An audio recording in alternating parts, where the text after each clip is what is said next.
Hi guys, good morning. আমি প্রিয়াঙ্কা। আমার আরও একটা নতুন ব্লগে তোমাদের সবাইকে ওয়েলকাম। আশা করি সবাই খুব ভালো আছো, আমরাও খুব ভালো আছি। তো ব্লগের প্রথমেই জানাই সবাইকে শুভ বিজয়া। শুভ বিজয়ার অনেক অনেক প্রীতি ও শুভেচ্ছা। আর বড়োদেরকে জানাচ্ছি আমার প্রণাম। সবাই যা বড়োরা আছেন আমার প্রণাম নেবেন সবাই। বিজয়াতে আমার বাপের বাড়ি যাই, ওখানে সবাইকে প্রণাম করে আসি। তো প্রতি বছরই শুয়াতে আমার নিমন্ত্রণ থাকে ওইখানে। তো কালকে যেহেতু বৃহস্পতিবার ছিল, কালকে বিজয়া ছিল, বিজয়া দশমী ছিল, তো কালকে যেহেতু বৃহস্পতিবার ছিল ওই জন্য আজকেই যাচ্ছি আর কি। এবার বিজয়া দশমী মানে একটা খাওয়া দাওয়া তো থাকেই, তোমরা বুঝতেই পারছো। তো ওই জন্য আজকে যাচ্ছি।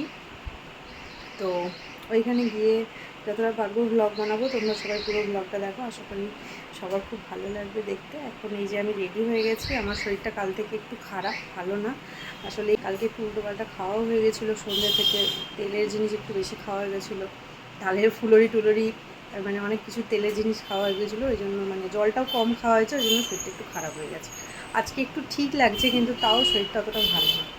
তো যাই হোক, মেয়েকে রেডি করিয়ে দিয়েছি। এই যে আমি রেডি হয়ে গেছি। তো চলো বাকিটা ওইখানে গিয়ে দেখা হচ্ছে।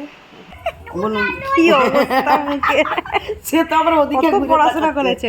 এই এদিকে তাকা রে, দাঁড়া দাঁড়া দাঁড়া। লুঙ্গিওয়ালি লুঙ্গি পরে এসেছিস তুই? এটা তো আমার হাফ প্যান্ট। কি অসভ্যতা এগুলো। এই এই তুই জুতো পারবি খুলতে? হ্যাঁ। তাহলে খোল। তুই কি জুতো পারবি খুলতে?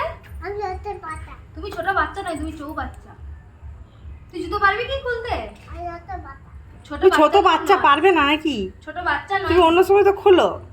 আমি ছোট বাচ্চা, চৌ বাচ্চা তুমি। তুই কি পরে এসেছিস রে? এটা লুঙ্গি?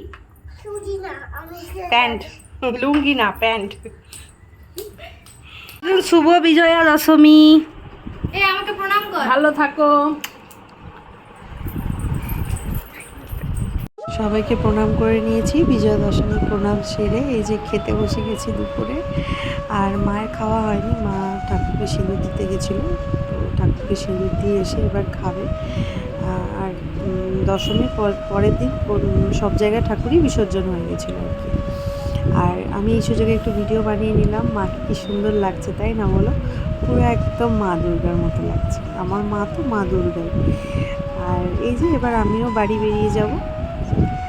আর এই যে আমাদের ঠাকুর, আজকে ওয়েদারটা এতটাই খারাপ, মানে মাঝে মাঝে এত বৃষ্টি হচ্ছে, মানে বলে কথা নেই।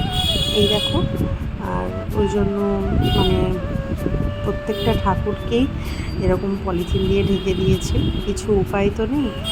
আর এবার মায়ের যাওয়ার পালা। মা আসছে এটাই বেশ শুনতে ভালো লাগে, কিন্তু মা চলে আসার পর 3টে দিন যে কিভাবে কেটে যায়, তারপরে মায়ের যাওয়ার দিনটাও এত তাড়াতাড়ি কিভাবে চলে আসে সেটা বোঝাই যায় না। এই দিনটা যে কতটা কষ্টের সেটা আর নতুন করে কাউকে বলতে হবে না। যাই হোক, একরাশ মনে কষ্ট নিয়ে এই ভিডিওটা শেষ করলাম। আরও অনেক ব্লগ তোমাদের সাথে শেয়ার করার আছে। আজকের মতো ব্লগটা এখানেই শেষ করলাম।